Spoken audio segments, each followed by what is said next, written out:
चलो नहीं काट देंगे, कोई बात नाम नहीं चले। क्या हुआ था ये बताओ। हाँ, क्या मामला है, कैसे आज आप आई थी? 6 साल से जानती हूँ। किसको? अभय प्रताप सिंह को। निसोई के रहने वाले, ये मेरी दीदी के ससुराल के रहने वाले हैं। इनसे मेरी मुलाकात हुई, हम दोनों में प्यार हो गया। इन्होंने मेरी मांग में सिंदूर भरा, गले में मंगलसूत्र डाला। उसके बाद में जिस तरीके से मियां बीवी रहते हैं उस तरीके से ये रहे। अब जब मैंने इनसे शादी करने के लिए कहती थी तो मुझसे कहते थे रुक जाओ, अभी तुम भी पढ़ाई कर रही हो, मैं भी पढ़ाई कर रहा हूँ। उस टाइम मैं इंटर में थी।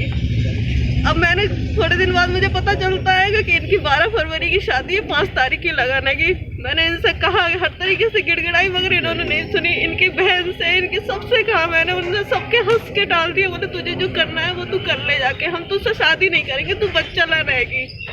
मेरे चाचा है हाई कोर्ट में, सुप्रीम कोर्ट में है। इस तरीके से झांसा देखते रहे और कुछ भी नहीं सुना। मुझे मजबूरन यहाँ आना पड़ा है। कितना टाइम हो गया आपके संबंध को?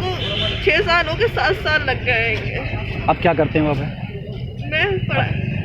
हाँ, वो तो अपने घर पे ही रहते हैं। कहाँ रहते हैं? निसोई कहाँ पड़ता है ये बिशारतगंज के आगे हैगा। इससे पहले भी आपने कहीं शिकायत की पुलिस में? कहीं कुछ नहीं की। इन्होंने अब मुझे परेशान करना शुरू किया। बीच बीच में परेशान करते रहते थे, मगर मैं कहती थी होता है, रिलेशनशिप में ये सब होता है, कोई बात नहीं। मैं चुप रही, कुछ नहीं कहा मैंने। आज आप यहाँ अधिकारियों से मिली हैं, क्या कहा इन्होंने? उन्होंने कहा है कि सबको देखेंगे, जेल कराएंगे, या तो ये शादी करने पे उतारू हो जाए। बस मैं ये चाहती हूँ जैसे इन्होंने किया वैसे चुपचाप शादी कर ले। आप क्या करते हो? मैं एमए कर चुकी हूँ। इन्होंने मेरा बीएड में नंबर आ गया था, वो तक इन्होंने मुझे नहीं करने दिया। कि क्या करोगी, बीटीसी में मेरे जनरल वालों को कितनी मुश्किल से नंबर आता है, बीटीसी में नंबर आ गया। इन्होंने कहा कोई जरूरत नहीं है करने की, कुछ भी नहीं करने दिया। तो अब आप क्या चाहते हैं? मैं बस इनसे शादी करना चाहती हूँ।